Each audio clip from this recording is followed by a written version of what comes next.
Всем привет, с вами Виктория Ню. Меня попросили подготовить мастер-класс, видео о технике стемпинг в стемпинге. Изначально я не сразу поняла, о какой вообще технике идет речь, но хорошо то, что девушка в комментарии также оставила ссылку на видео другого канала. Посмотрев видео, я поняла, что речь идет о двойном стемпинге.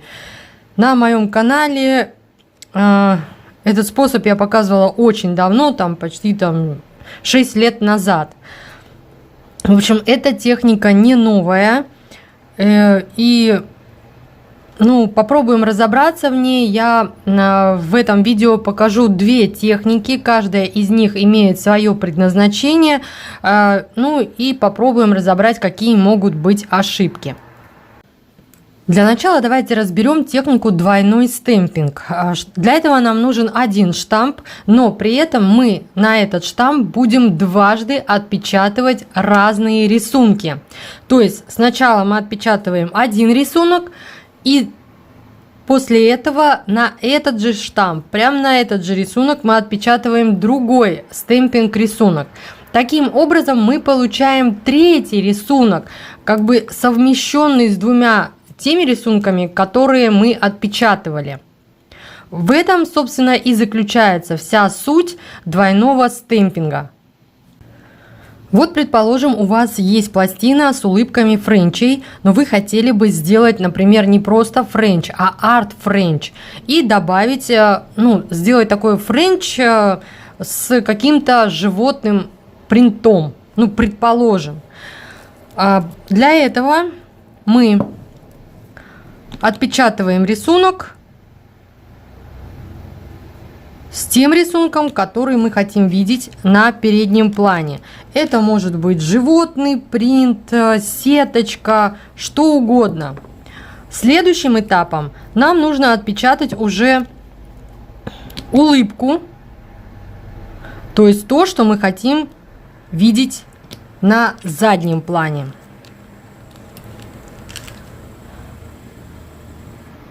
Вот так вот, предположим. И вот у нас, пожалуйста, улыбка. Убираю лишнее. Мне улыбка нужна только с одной стороны, поэтому...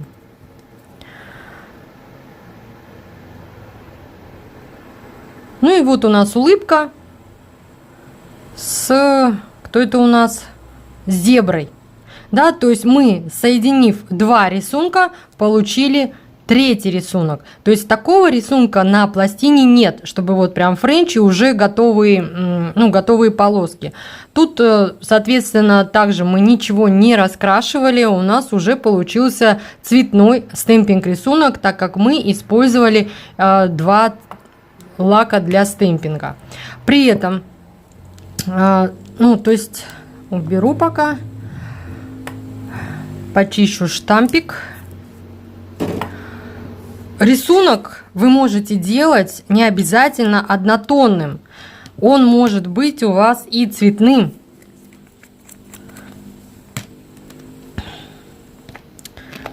Давайте возьмем змею. Может быть цветным.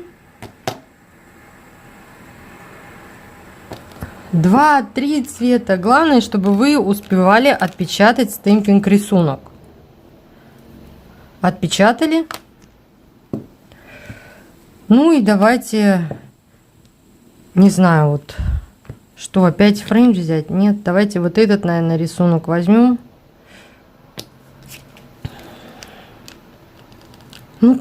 Можно же предположить, да, вот вам понадобился вдруг ни с того ни с сего вот какой-то такой вот рисунок. Вот, пожалуйста, то есть у нас такой заборчик и уже с цветным рисунком. То есть вот для чего в принципе нужна эта техника. В каких случаях она может пригодиться? По большей части для арт-френчей. Именно по большей части. Также сейчас я возьму еще пластину. Предположим, вам нужно сердечко со змеиным принтом. Ну вот нет пластины, вот это вот я не буду отпечатывать, просто чищу штампик. Ну нету у вас такого сердечка, там где змеиный принт. Согласитесь, я, например, не видела такой пластины, у которого была бы такой, на котором было бы такое сердечко. Отпечатываю змеиный принт и отпечатываю сердечко. Второй рисунок в этой технике обязательно должен быть плюс-минус полым. То есть он должен быть полым, либо там, ну, как бы рисунок должен состоять из широких толстых линий. Ну, да, такие широкие прям линии. Ну вот, давайте отпечатаем сердечко. Сюда же. Вот у нас получилось с вами такое змеиное сердечко, да? То есть квадратики, кругляшочки, в этом плане вы все можете, ну вот, именно, как сказать, отпечатав дважды, вы можете, например, взять какой-нибудь иероглиф, взять этот кругляшочек, отпечатать, да, сначала иероглиф, потом кругляшочек, и в итоге у вас получится, ну, вот такая вот комбинация. То есть вариантов на самом деле много. Насколько это вам нужно, вы уже смотрите сами. Конечно, когда большое количество пластин, есть из чего выбрать, понятное дело, но, знаете, ну, бывает, действительно бывает такое, что вот хочется какой-то рисунок, а его просто нет. Ну, можно попробовать поиграть и, возможно, создать какой-то свой такой вот неповторимый рисунок. Ну, в каком плане неповторимый, которого нет на пластине? Ну, вот как вот это сердечко, например. Какие могут быть ошибки в этой технике?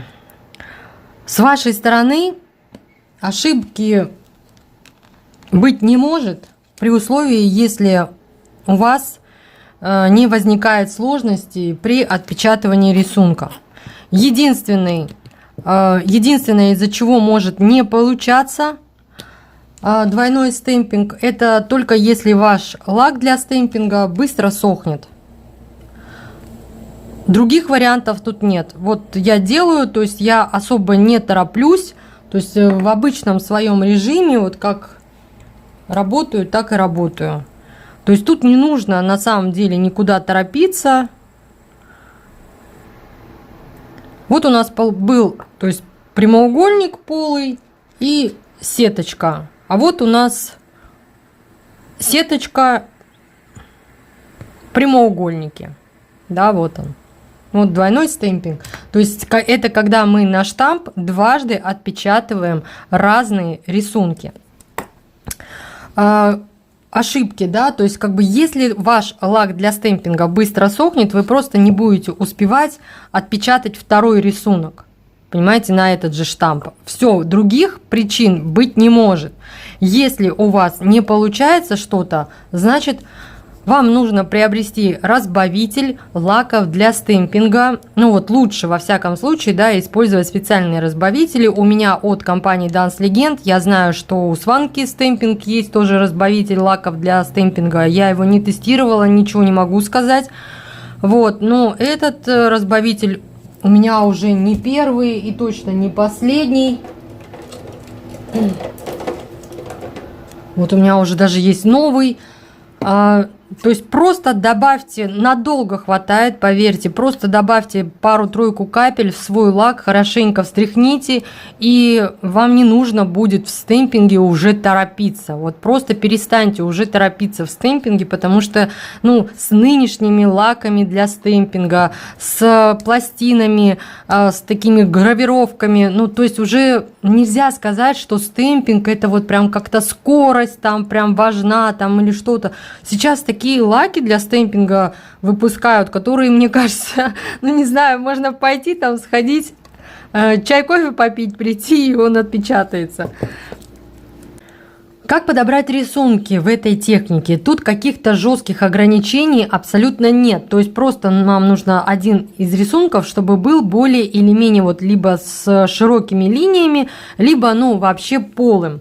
Сейчас я вам покажу, какой результат получается Вот, то есть мы вот в этом случае, в случае с сеточкой, сначала отпечатывали сеточку, а потом уже полый элемент. Сейчас сделаем наоборот. Сначала отпечатаем полый элемент,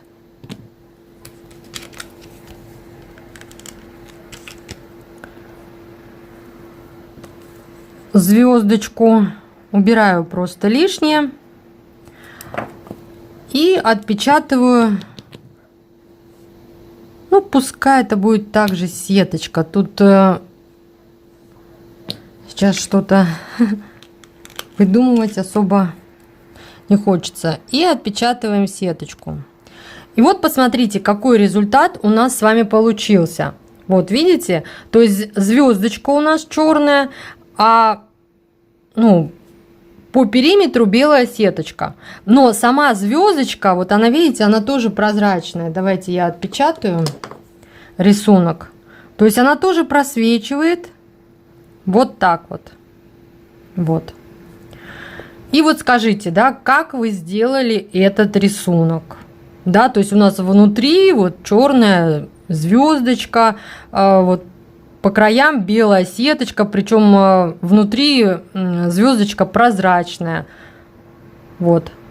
Да, тоже интересный же, правильно, вариант получается. Я считаю, что тоже это имеет место быть, такой вариант имеет место быть. Почему нет? Поэтому я и говорю, тут вы сами смотрите, просто в зависимости от того, какой результат вы хотите получить, то есть вы комбинируете. Сначала вы отпечатываете полый рисунок, потом линейный, либо сначала линейный, а потом полый. При этом по своей практике могу отметить, что, знаете, результат может вообще вам получиться абсолютно не тот, который вы ожидаете. Поэтому в любом случае нужно пробовать.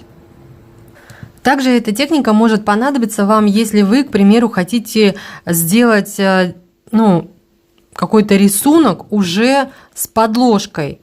Ну вот, например, вот тут какие-то такие вот разводы. Делаю их просто цветными. Сейчас это, ну, граффити, такой как бы довольно распространенный дизайн.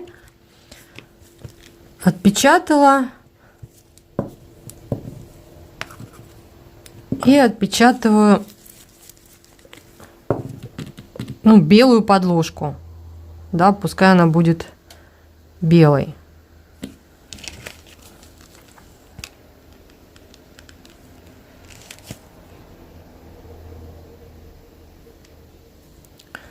Вот у нас белая подложка. Рисунок, понятное дело, да, сейчас уже так вот ярче смотрится.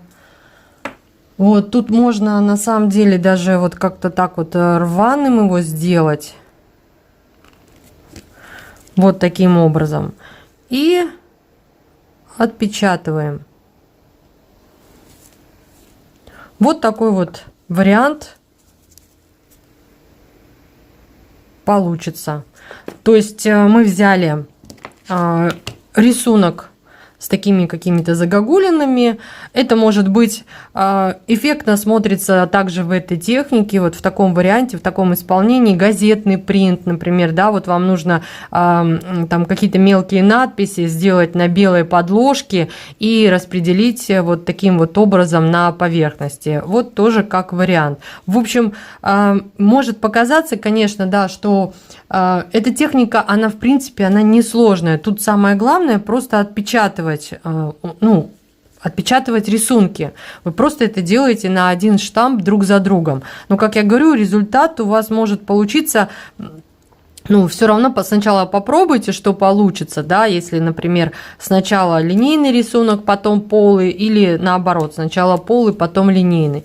То есть в этом плане лучше все-таки сначала попробовать, потом уже глаз, ну, как со временем уже наработается этот способ, эта техника, и вы уже, в принципе, безошибочно будете определять, что у вас по итогу может получиться.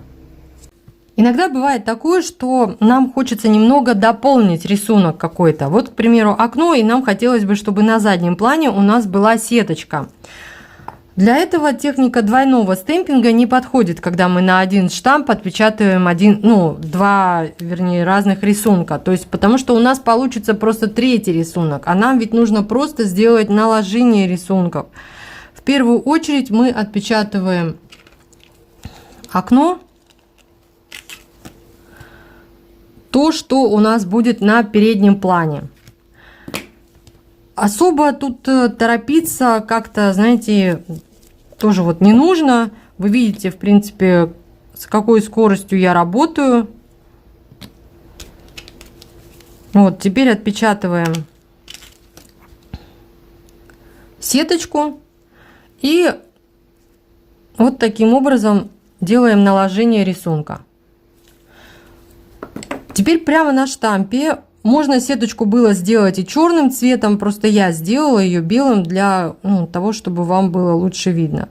Теперь прямо на штампе можно убрать там что-то лишнее. Если бы мы делали это на ногтях, соответственно, вы же понимаете, так, вот это вот у нас лишнее тоже. Сначала нам нужно было бы сеточку отпечатать, потом окно, и после этого нужно было бы убрать все по периметру. А тут мы делаем такой вариант уже на готовность. Вот так вот. В общем, как убрала, да? Вот тут вот очень много. Что-то я не убрала. Упустила белый цвет. У меня белый стол, и я не вижу, куда там.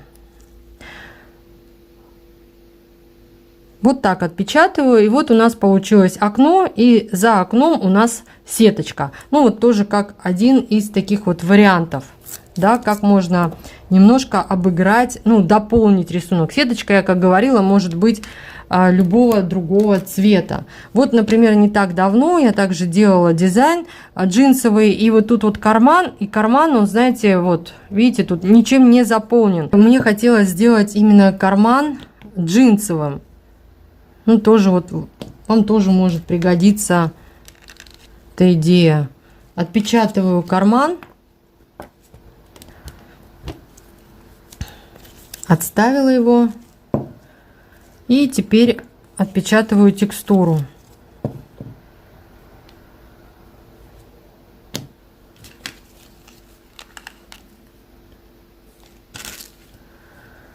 И вот таким вот образом делаю наложение. Вот. Теперь можно опять-таки убрать по периметру лишнее уже прямо на штампе, то есть не на ногтях мы это делаем, не на типсах, а прямо на штампе. Убираю лишнее. Можно это скотчем сделать, как я уже говорила. И отпечатываем на типс.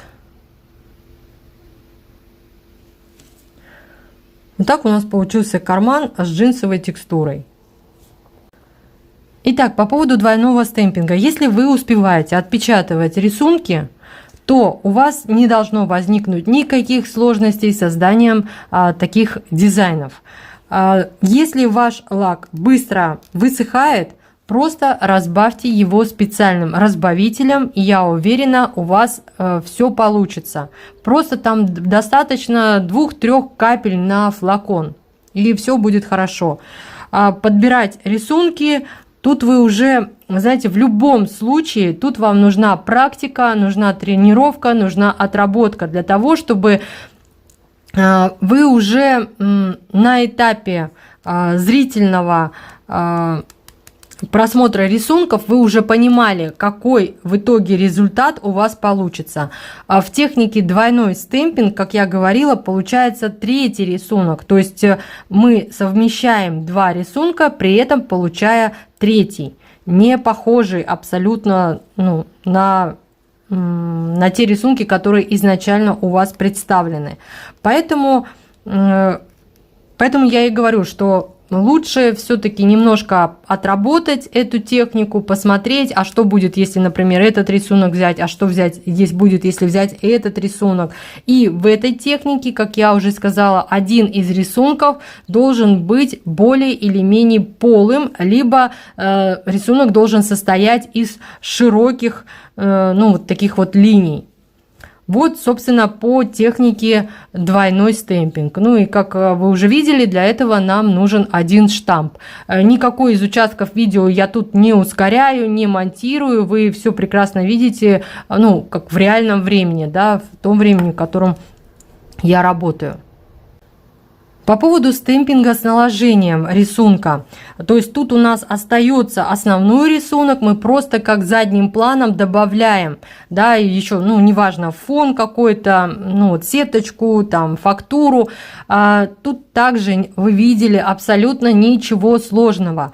И опять-таки, если у вас получается без проблем отпечатывать стемпинг рисунки, проблем не возникнет, сложности не возникнет. Если сложности возникают, то опять-таки обратите внимание на консистенцию своего лака для стемпинга. Возможно, он у вас, ну, либо густой, возможно, он у вас, не знаю, подсох. Иногда бывает даже новые лаки для стемпинга, которые приходят, и вроде бы они свежие, да, вы смотрите на срок годности, который там на бумажке написан, на самом деле мы же не знаем, да, вот насколько это правдивая информация.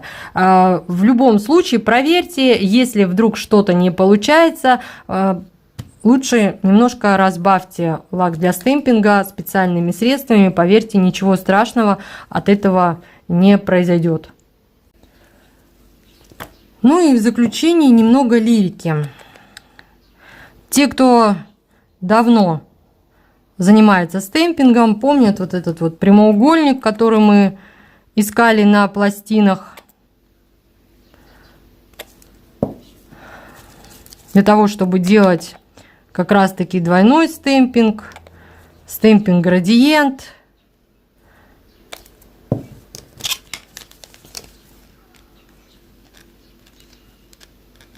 Девочки, которые давно занимаются стемпингом, думаю, помнят это все.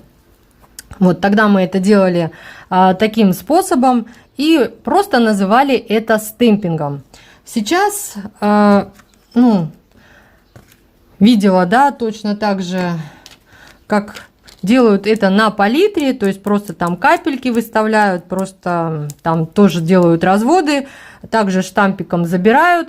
Но это уже называется, оказывается, техника стемпинг пленка, да, стемпинг пленки, стемпинг, вот как-то так. Что мне хочется сказать? От того, что кто-то придумал новое название, это не говорит о том, что это какая-то новая техника, либо какой-то новый способ, либо вот что-то в этом роде. Это все так же и остается стемпингом. Я не знаю, для чего вот эти вот новые названия какие-то придумывают. Может быть, чисто для того, чтобы вот зрители начинают забивать в поисковике, да, например, там стемпинг пленка, и вот там сразу выпадает их видео, и вот они как бы, ну, типа, первые это все показали, но на самом деле это не так. От того, что кто-то изменил, вернее, дал какое-то свое название какой-то техники, это не значит, что это новая техника. Вот, наверное, о чем мне хотелось бы сказать. Если у вас есть еще какие-то пожелания по поводу определенных мастер-классов, пожалуйста, дайте мне об этом знать. Я постараюсь также подготовить, ну, вот какое-то такое вот видео. Ну что ж, а если я была для вас хоть чем-то полезна, пожалуйста, поставьте плюсик, смайлик или сердечко в комментариях. Я буду вам очень признательна. Ну и по традиции, как всегда, я желаю вам здоровья и всего самого наилучшего. До скорых встреч!